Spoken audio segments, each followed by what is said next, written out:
Planet Vero Studio is powered by the Nolan Group of RE/MAX Associated Realty. MyNextHomeFinder.com. Welcome to Treasure Coast Community Health.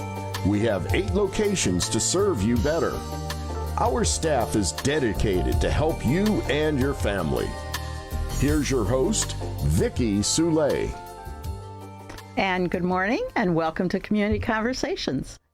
Treasure Coast Community Health has wings across all of Indian River County, it seems, with 8 different locations. But true to form, we are really interested in you and your family and how things can be better for you. So if you do need medical or dental or behavioral health counseling, be sure to give us a call. We are accepting new patients. We are, however, trying to do as much as we can to keep everyone safe. So a phone call, if you have concerns about COVID, is far better than just showing up. But know that we have your best interests in mind. Last week, as we closed, I said we'd be back this week with a very special guest. And so I'm true to my word. I'm very happy to welcome Eric Flowers, our sheriff, to this program. Thanks for having me, Vicki. Really appreciate it, and certainly appreciate the partnership that our agency greatly enjoys between Treasure Coast Community Health and the Indian River County Sheriff's Office. Well, we believe in everyone's health, regardless of where they find themselves financially or physically. So we're very pleased to be a part of that. Thank you. Today, you also brought along a surprise guest to me, which is wonderful. Welcome, Sergeant Bailey. Thank you. Thank you for having me. Now, you are a resource officer, a senior resource officer, I understand. What does that mean? Yes, so I supervise school resource deputies. Our county has been split into 3 sections under Sheriff Flowers' leadership. Okay. So there is a north, a south, and a central, and I supervise the southern group of school resource officers. So for those of us that don't have children currently in the school district, is it true every school has a resource officer? Yes. Okay. I'm starting with the foundation we here. We have a few very small schools. Masters Academy does not have a school resource officer, but by and large, schools.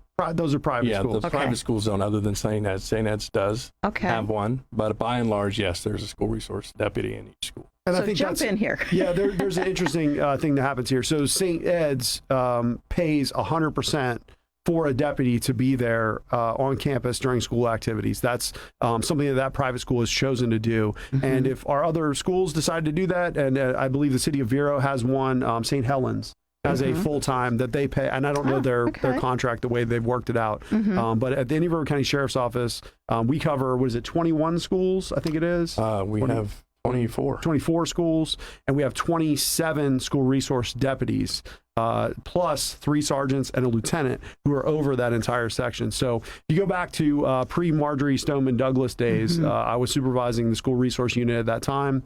It was 1 sergeant and about 11 deputies that covered just the high schools and just the middle schools. And overnight, we went from that program to almost where we are today. We jumped up to 2 sergeants, lieutenant. Now we're up to 3 sergeants, a lieutenant, and 27 deputies. And my goal is to ultimately grow that program about 3 more, because what we're finding is Friday we had a busy day at the high school. Would have been nice to have had a 3rd deputy over there. We probably are at a point where we need 3 full-time deputies in each one of the high schools. And also it helps us out because somebody has court, somebody has vacation, you manage an office, you understand the dynamics of that, and somebody makes an arrest. And so we have to keep those campuses covered 24 hours, when the schools are in session. So we want to make sure that we've got enough staff there to do that, and that we're not pulling from patrol to cover those sections. So the program is robust, it's growing, and we've done some new and innovative things since I've been sheriff. Dave could probably talk to you about it. A lot of it's just now kicking off this school year, but we actually have 2 dogs that are assigned to canines that are assigned to our school resource program. One is a emotional support dog, which Deputy Davey Parton handles. That's been fantastically popular. I absolutely see in the next few years us expanding that program to having more of those available, because the kids love it, and Dave can talk on that. But the second one is actually a gun dog, and that dog is able to smell out gun oils and gunpowder, and all the things associated with weapons. So it's all about the safety of our children. Absolutely. That is our job. And that's we're not disciplinarians. We are not there to say, hey, you need to be suspended. You need this. It's not that. And number one, it's a positive interaction with kids in the community, with law enforcement. And right there beside that is their safety while they're there. Spoken like a parent. Absolutely. Good job. My son is in the school system, so absolutely. I am a parent in the school system. So tell us a little bit more about the relationship with kids and your officers, because, again, going back several years, that wasn't always the case. So school resources really separated into a triad of teacher, counselor, and law enforcement, with, of course, law enforcement being the foundation. And as the sheriff said, the tragedy of Marjorie Stoneman has really changed the face of that law enforcement section of what we do. But we really try and be that counselor for that child or that teacher. We do that in several different ways and programs that we help do and present, whether it be our teen driver program. You have a teen driver program? We do have a teen driver program that is on the weekends. It's a great program. It's really taken off under Mike Snowhill's leadership. He's also one of our senior SRDs at the Vero Beach High School. He's done just a phenomenal job with that. There's been a real place for that because there's not a lot of driver's ed anymore. No. So parents are looking for something to all the way up to help Melbourne. Their kids. So, but we've got that. So we focus on that teacher and counselor because it really takes, they say it takes a village to raise a child, and that village is falling more on the schools and on law enforcement to provide the resources for these kids. That it's so different. I like to think I'm not old, but I'm getting old. And when I was a kid, it was just a different ballgame. And kids now deal with so much more with anxiety and issues and things like that. So it really takes a support system to help these kids get through school and get on to be able to be a productive member of society. Yeah, it's hard to be resilient when you're only 7 or 8 years old. Right. I do want to mention that the Teen Driver Challenge is a presentation through the Florida Sheriff's Association. We came online with that. Many other counties offer that as well. So if there's somebody out there, you guys cover a big area. The radio station covers a big area. Check with your local county, and they probably offer that program. It's completely free. It doesn't cost anything. The kids come in. They're with us on a Saturday. They learn how to change a tire. They learn how to, about distracted driving. They learn about, they do a lot of the same driving simulations that we do. Defensive driving, learning how to be, smart on the streets. And the program is just wildly successful. I mean, we've had hundreds of graduates, and it's just going to continue to grow as we a best kept secret revealed. It is. It's on our website and on our app. If you go on either one of those, you can find information about it. You can send an email in and get on the waiting list for that. We almost always have a waiting list. People want to do it, and we'll keep doing it as long as we have a list. Well, and I have to say, you were the communications officer for the Sheriff's Department, and I'm so pleased that you are continuing to value communication in all forms, whether it's a newsletter or the web page or being here on the show. This is fantastic. Thank you. Well, we've got our printed newsletter, which goes out. You can get it in PDF format. You can get it in your email if you sign up on our website. Yes, and then we've also got, that's a quarterly newsletter that goes out. Then we've also got our app, which people seem to really enjoy. You can get real-time updates on road closures and anything else that might be impacting your neighborhood. You get a push update that just tells you, hey, this is what's happening. And of course, I have to thank our media team that does all those wonderful alerts. It's not me. I'm just the beneficiary of it. It does. And we've got a great team. But we're on Twitter, we're on Facebook, we're on all the different platforms. If you're, even for the kids, we've got TikTok, we've got, a variety of different platforms that we want to engage our audience in whatever platform they're on. And hopefully we'll eventually, we see benefits from it now. But I think that as these kids grow up and they say, I grew up with a school resource officer, deputy that was in my school every day, like me. I went to Sebastian River High School. I'm a graduate. I saw Raphael Menotis in my school every day. Maybe they'll say, I had positive interactions. I had all these good things happen. I want to be a law enforcement officer myself. And maybe in 20 years, we're not in the place where we are now, where it's hard to find law enforcement. Hard to find anybody. It is hard to find anybody. Boy, you are absolutely right about that. The paper was filled with nursing issues this morning, yes. And it's a great, beloved, ancient practice, but we're all challenged these days. It is. So tell us about the warm and fuzzy part of kids coming in, and then we'll take a short station break. Okay. So the warm and fuzzy part generally, it's warm and fuzzy everywhere, I like to say, but in particular in our elementary schools, that's the time where it's officer friendly, and whether it be helping out putting a straw in somebody's milk or just, so hey, they're not just cruising the outside of the campus. No. I mean, these are old days. Sorry. That is certainly part of it, but it is about walking through those hallways, building relationships, because that's truly where you make the difference, is by building that relationship. So, many of our guys at the elementary schools will do, if they have a good citizen, then that child will be allowed to eat lunch with the school resource deputy that particular awesome. day, or different things like that. As you get older, let's face it, as you get older, you become less cool to the older kids. And so the relationship becomes a little bit different, becomes a little more of that coaching, mentor, counselor type of role. And we do try and do that. We have some of our guys that are actually coaches. They'll coach programs in those middle schools and those high schools as well. So it's a little bit different role, but it's still all about, at the core, building relationships with those kids, because that's what it's going to take to make a difference in that kid's life. And you're so right on. I can't even describe how many kids I've heard in years past, oh, those cops are after us. It's like, it just makes my hair stand straight up on end.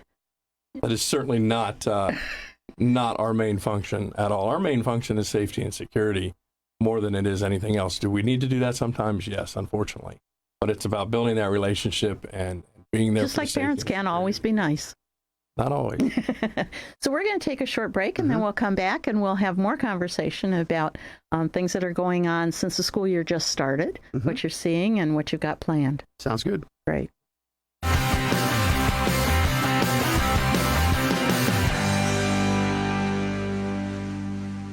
Treasure Coast Community Health strives to make filling prescriptions a fast, easy, and stress-free process. With in-house pharmacies that are now open at our Gifford, Oslo, and Fellsmere locations, you can visit your doctor and pick up your scripts under one roof. Free and reduced prescriptions are available. To learn more about how TCCH can assist with your medical, dental, behavioral health, and pharmaceutical needs, please visit tcchinc.org or call 772-257-TCCH. Have you shopped at the Habitat Restore lately? This is one place that everyone must visit. It's become a regular weekly stop for many who love the thrill of discovering all the newly arriving merchandise. We've become popular because of the generosity of so many Indian River County residents and businesses that donate goods. To start with, we have a deconstruction crew that removes building materials for the purpose of reuse.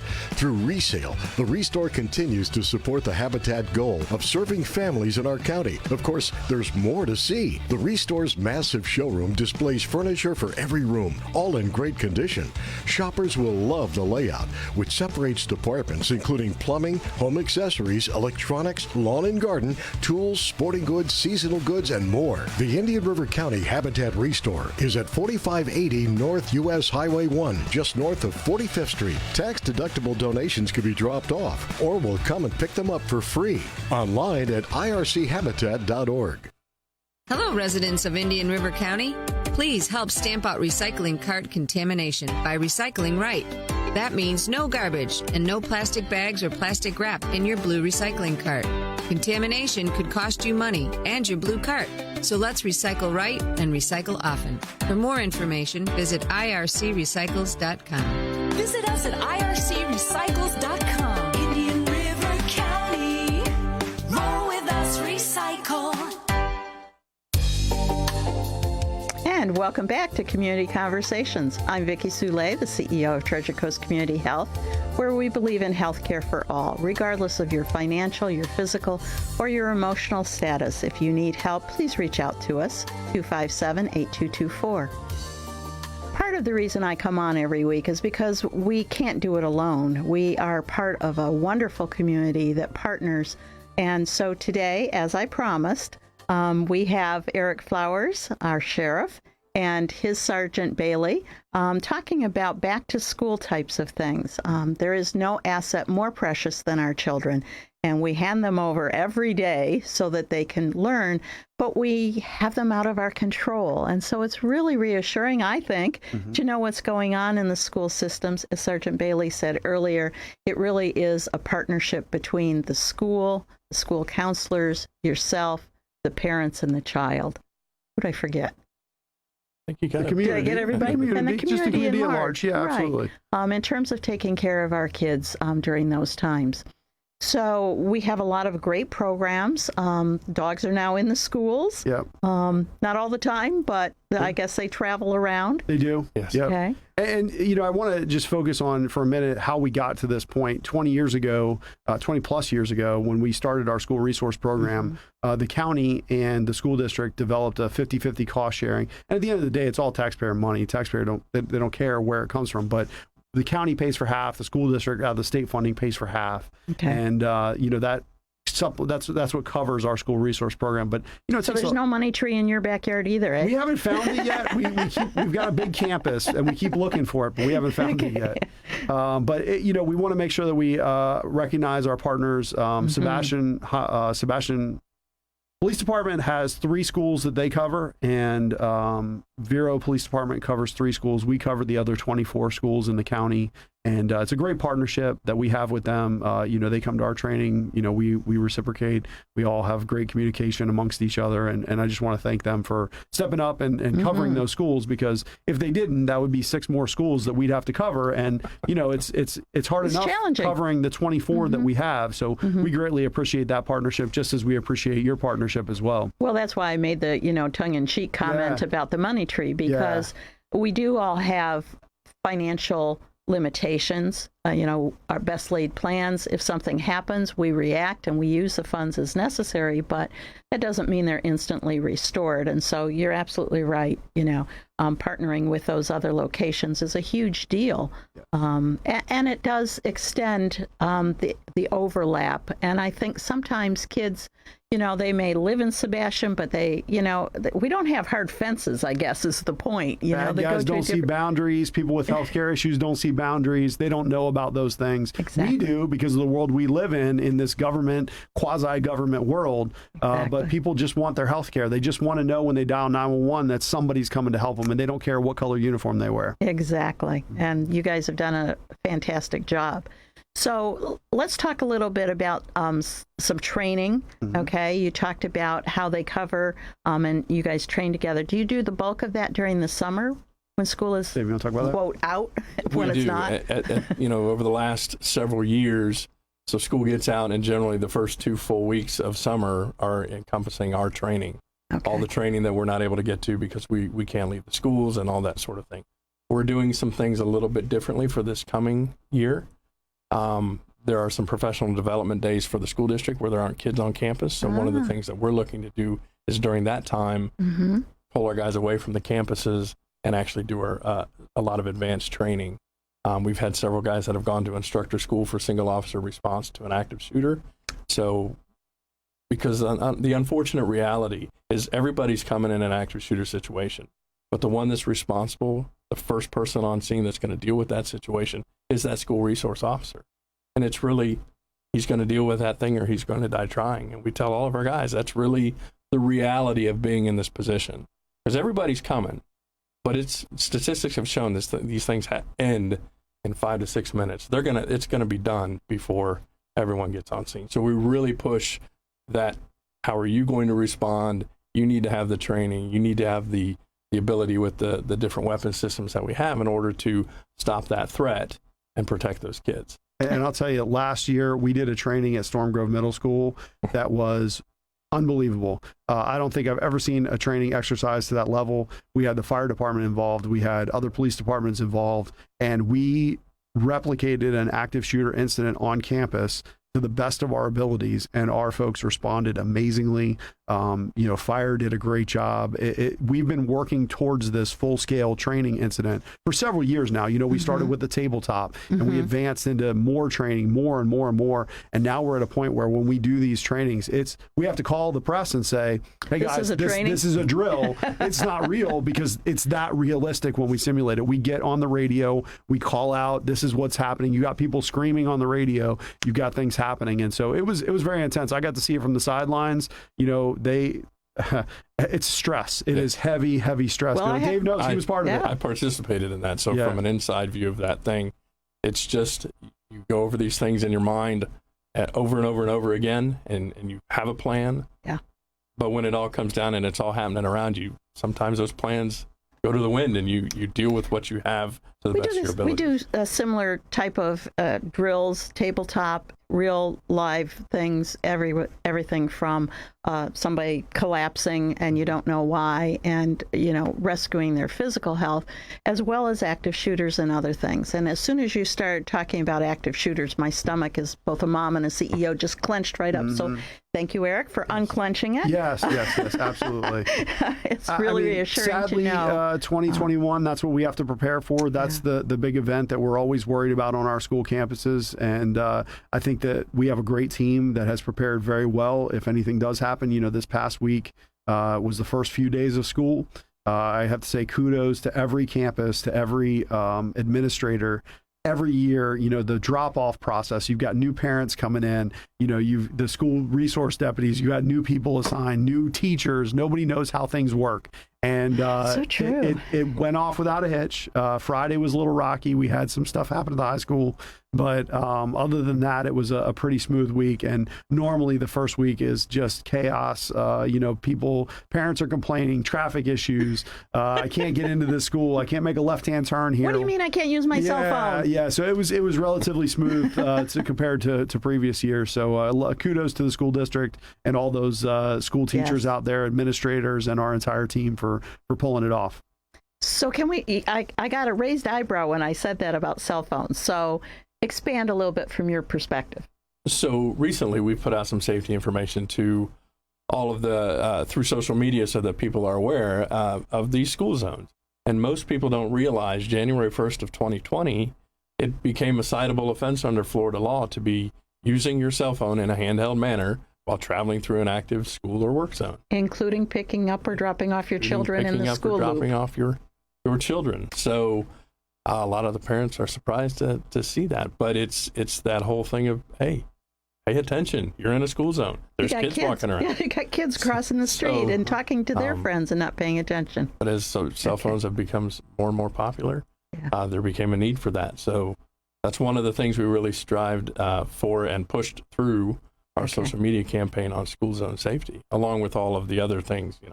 Don't pass a school bus that has its arm out, and don't speed. Your speeding fines are doubled. That's a hard lesson when you're paying twice as much in general. So all those things that encompass that, but in particular, we really, really wanted to drive home the point, because it's so new, about the cell phone.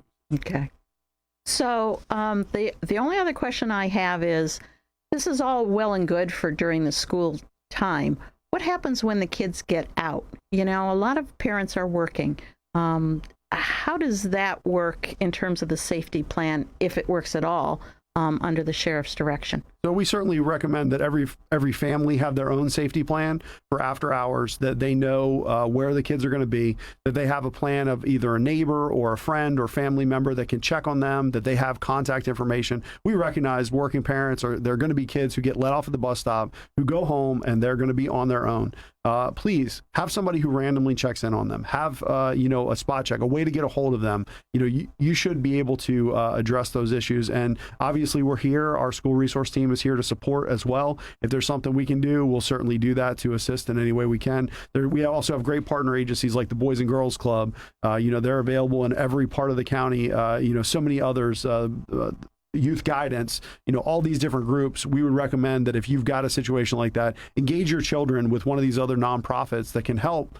Maybe keep an eye if you don't have anybody here. So if you don't know where to start, say you're new to Vero, would it be better to talk to the resource officer at the school or to call into the sheriff's office? I would have them talk to the resource deputy. They've got those resources. Our school resource team works hand in hand with every one of our nonprofits, Moonshot Moment, the Learning Alliance, all those groups. We work hand in hand with them, and they'll be able to point them in the right direction of getting that assistance. And you never know, one of our folks might be willing to just go by and check on them from time to time, too. We've got a great team out there that's dedicated to the safety of our community and our kids. So they might get some help right there. Thank you so much, guys, for being here today with all of your wise tips and updates. It's just fantastic. I can't describe it any better, and I hope we can count on you coming back maybe in another couple of months to kind of give us the rundown before the holidays. Absolutely. Thank you, Vicki, and thank you for your partnership. Thank you. Thank you for being here. And thank you for listening in to the very end. And next week we'll have a little bit different guest, but one I think you'll find equally amazing. Have a great night.